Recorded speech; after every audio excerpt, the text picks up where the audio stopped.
हे बंधुरा welcome to my new blog. आज गोटे हरर स्टोरी शुणा इच्छा चलतु स्टोरी स्टार्ट करवा। इस कहानी के लेखक है विजेंद्र कुमार कर्ण। गांव में लोग जल्दी जागते हैं तो जल्दी सो भी जाते हैं। पहाड़ों की तराई में बसा बिहार का ये गांव भी आम गांव की तरह ही था। हालांकि अब कई गांव भी आधुनिक होने लगे हैं, लेकिन बिहार का ये गांव अभी भी पिछड़ा था। अमावस्या के दूसरे दिन की बात है। गांव के लिए आज की सुबह आम सुबह की तरह ही थी। बुनाई का समय था तो ज्यादातर किसान अपने खेतों पर ही थे। कुछ औरतें भी गीत गाते हुए धरती के सीने में बीज बो रही थी। गीत गाते हुए फसलों की बुआई का नजारा देखना एक अलग तरह का अनुभव आपको देता है, और ये अनुभव आपके जहन में ताउम्र ताजा रहता है, और साथ ही ताउम्र याद रहती है कुछ खौफनाक यादें भी। विवेक को अपने बाबूजी के साथ इस समय खेत पर ही होना था, लेकिन आज खेत पर ना जाकर वो अपने कमरे में सोया हुआ था। उसकी माँ उसे 3-4 बार जगाने गई, लेकिन वो इतनी गहरी नींद में था कि उसने माँ की बातों का कोई जवाब नहीं दिया। अमूमन ऐसा कभी नहीं होता था कि विवेक इतनी देर तक बिस्तर पर रहे। उसकी माँ को लगा कि क्या पता विवेक की तबीयत खराब हो, इसलिए उन्होंने उसके सिर को छुआ। विवेक का सिर लोहे की किसी गर्म छड़ की तरह था। हे भगवान, इसे तो तेज बुखार है। विवेक, विवेक बेटा, बेटा विवेक। लेकिन विवेक ने अपनी माँ की बात का कोई जवाब नहीं दिया। विवेक की माँ ने उसे फिर से जगाने की कोशिश नहीं की और घर के पीछे अपनी बाड़ी में लगे कुछ पत्तियों को तोड़ने चली गई, ताकि जागने के बाद उन पत्तियों का काढ़ा विवेक को पिला सके।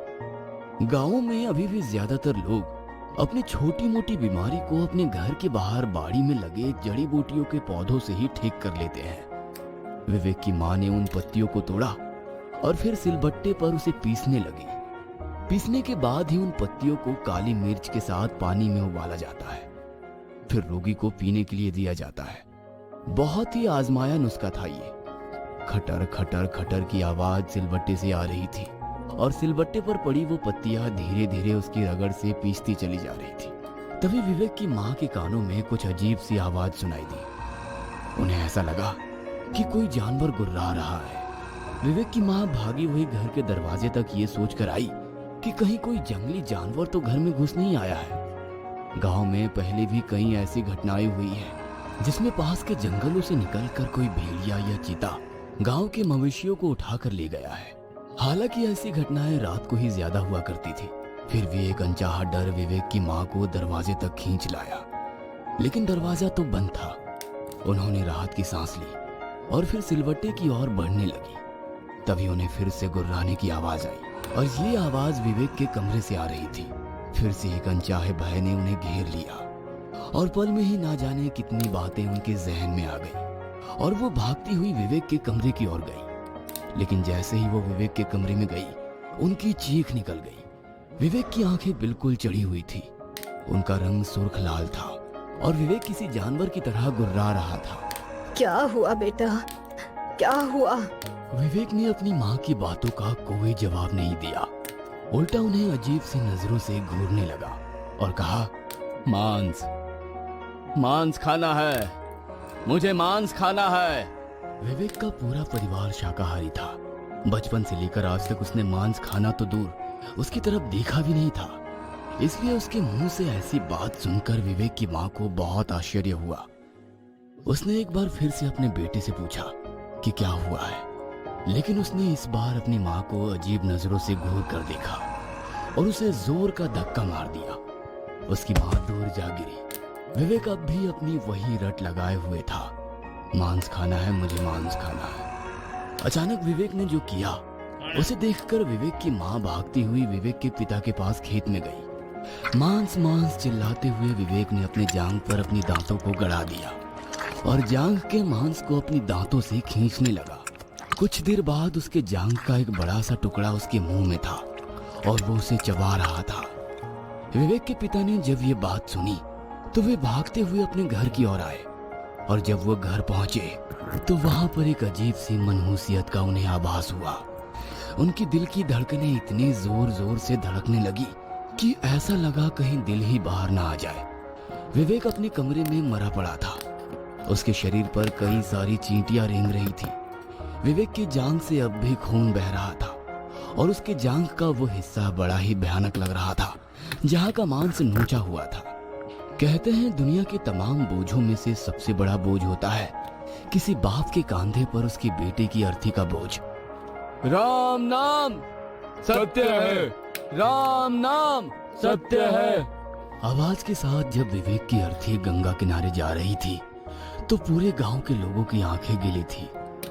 गंगा किनारे जब विवेक का मृत शरीर आग की लपटों में खाक हो रहा था और उसका शरीर फिर से पंच तत्वों में मिलने वाला था, उसी समय वहीं दूर बैठे विवेक के दो पक्के दोस्त बनवारी और राजेश की आंखों में कल रात का दृश्य बार बार घूम रहा था।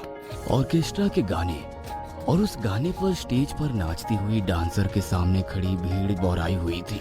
विवेक, बनवारी और राजेश ने कभी ऑर्केस्ट्रा नहीं देखा था, केवल उसके बारे में सुना था। इसलिए वे तीनों भी उस ऑर्केस्ट्रा में पूरी जान लगाकर शोर मचा रहे थे। लेकिन उन तीनों को एक डर ये भी था कि उनके घर वालों को उनके ऑर्केस्ट्रा देखने की बात पता लगी तो उनकी जम के मरम्मत भी हो सकती है। इसलिए उन्होंने किसी को भी पास के गांव में हो रहे ऑर्केस्ट्रा के बारे में नहीं बताया था। रात के लगभग 2 बजे संगीत का शोर थमा और वे सभी अपने गांव की ओर लौटने लगे। अमावस्या होने के कारण अंधेरा काफी घना था। राजेश के पास एक मोबाइल थी, उसी की रोशनी में वे आगे बढ़ रहे थे। रात में सांप बिच्छू के निकलने का डर भी बना रहता है, इसलिए वो धीरे धीरे और बहुत ही सावधानी से खेत की पागडंडी के बीच से गुजर रहे थे। एगो बात बोले बनवारी, आज हमरा गधा का जन्म छूट गया। आज हमने भी ऑर्केस्ट्रा देख लिया रे। हाँ, खाली ये वाला बात घर को पता ना लग जाए, और नहीं तो गधा की तरह दुलती भी पड़ेगी हमें। अबे पता कैसे लगेगा, हम लोग तो बताने से रहे। वैसे हम लोग रिस्क लिए तो मजा भी बहुत आया रे। जानते हो, वो नचनिया हमको बहुत पसंद आई। अगर हमको शादी करने के लिए बोले ना तो हम तो आंख मूंद के कर लेंगे उससे शादी। तभी बनवारी के आगे से एक काला सा सांप रेंगते हुए गुजरा, जिसे देखकर वे तीनों खामोशी से खड़े हो गए। बाप रे, अभी तो मेरा पैर इसी पर पड़ जाता। उस काली रात में उन तीनों को कोई देख लेता तो वो जरूर उन्हें भूत ही समझ लेता। रात के उस सन्नाटे में वो धीरे धीरे अपने घर की ओर बढ़े जा रहे थे। दूर से कुत्तों के भौंकने की और सियार के चिल्लाने की आवाज माहौल को डरावना तो बना रही थी, लेकिन तीनों साथ थे तो हिम्मत थी। तभी विवेक ने उन्हें कहा, भाई जोर से पेशाब लगा है, तुम लोग यहीं रुको, हम मूत कर आते हैं। विवेक राजेश के हाथ से मोबाइल लेकर थोड़ा सा दूर हटकर पेशाब करने लगा। बनवारी और राजेश चुपचाप खड़े होकर विवेक के आने का इंतजार कर रहे थे। पेशाब करते वक्त विवेक को दूर झाड़ियों से कुछ आवाज आई। वो आवाज कुछ औरतों के बुदबुदाने की थी। इतनी रात में यहाँ औरतों की आवाज कैसे आ रही है, ये सोचकर विवेक ने मोबाइल की टॉर्च की रोशनी उस तरफ फेंकी जिधर से वो आवाज आ रही थी। मोबाइल की उस हल्की रोशनी में विवेक ने जो देखा, उसे देखकर उसकी चीख हलक में अटक गई। वहां 3-4 औरतें काले कपड़ों में बैठी हुई थी और वे किसी पात्र में कुछ खा रही थी। विवेक ने जब गौर से देखा तो उन औरतों के पास 3 मुर्दा शरीर पड़े हुए थे। उसने उन मुर्दा शरीर की ओर और भी गौर से देखा तो एक शरीर तो उसका ही था, बाकी उसके दोनों दोस्तों के। वो चिल्लाते हुए वहां से भागा। बनवारी और राजेश ने जब उसकी आवाज सुनी और उसे तेजी से अपनी ओर भागते हुए देखा तो वे समझ गए कि जरूर वहां कोई जंगली जानवर है। वे तीनों बदहवास से भागते रहे। रात का सन्नाटा अब सन्नाटा नहीं रहा, वो तो उनके पैरों की आवाज और लुहार की धौंकने की तरह चलती उनकी सांसों की तरह हो गया था। लगभग 1 किलोमीटर भागने के बाद विवेक का पैर उसके पैरों में ही उलझ गया और वो नीचे गिर पड़ा। शायद उसके दोनों दोस्त आगे निकल गए थे। जमीन पर गिरे विवेक की सांसें लड़खड़ा रही थी। तभी उसने देखा कि वे औरतें जो पेड़ के नीचे बैठी हुई उसके मुर्दा शरीर को खा रही थी, वे उसे लगातार घूर रही है। विवेक चिल्लाने की कोशिश कर रहा था, लेकिन उसकी आवाज तो लगता था किसी ने छीन ली है। विवेक असहाय सा उन औरतों को घूर रहा था और अपनी मृत्यु को करीब देख रहा था। तभी राजेश और बनवारी उसके पास आए। राजेश के हाथों में टॉर्च थी। वे दोनों उससे कुछ बोलते उसके पहले ही विवेक पिशाचनी पिशाचनी कहता हुआ बेहोश हो गया। पिशाचनी ये नाम सुनते ही राजेश और बनवारी थर थर कांपने लगे। उन्होंने अपने दोस्त को वहीं छोड़ा और वहां से भाग गए। विवेक खाक में मिल चुका था। बनवारी और राजेश एक दूसरे की ओर घूर घूर कर देख रहे थे और विवेक की कल रात की उस बात को याद कर रहे थे। 2 बज गए हैं रात के। 4 साढ़े 4 बजे पूरा गांव जागना शुरू कर देगा। हम लोगों को उनके जागने के पहले पहुंचना है। हम कह रहे हैं शॉर्टकट से चलो ना। तुम पगला गया है का? हाँ, तुमको पता नहीं है कि शॉर्टकट वाला रास्ता के बारे में गांव वाले क्या बोलते हैं? अरे तुम भी ना पगला है एकदम। गांव वाले तो पुराना वाला कुआं के बारे में भी बोलते हैं कि उसमें लक्ष्मी चाची की आत्मा रहती है। हाँ, कभी देखा है कोई? अरे कोई देखा होगा तभी तो बोला होगा।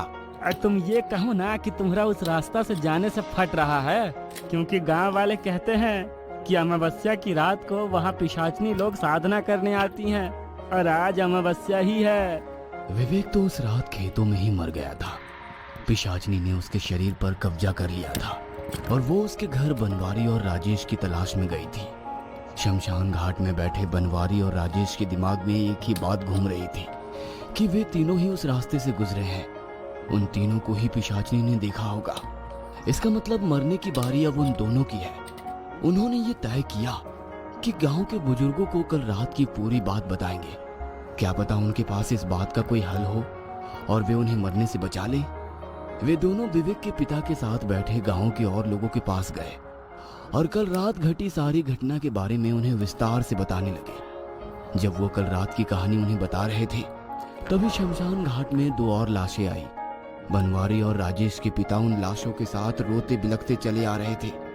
राम नाम सत्य है, राम नाम सत्य है की आवाज चारों ओर गूंज रही थी।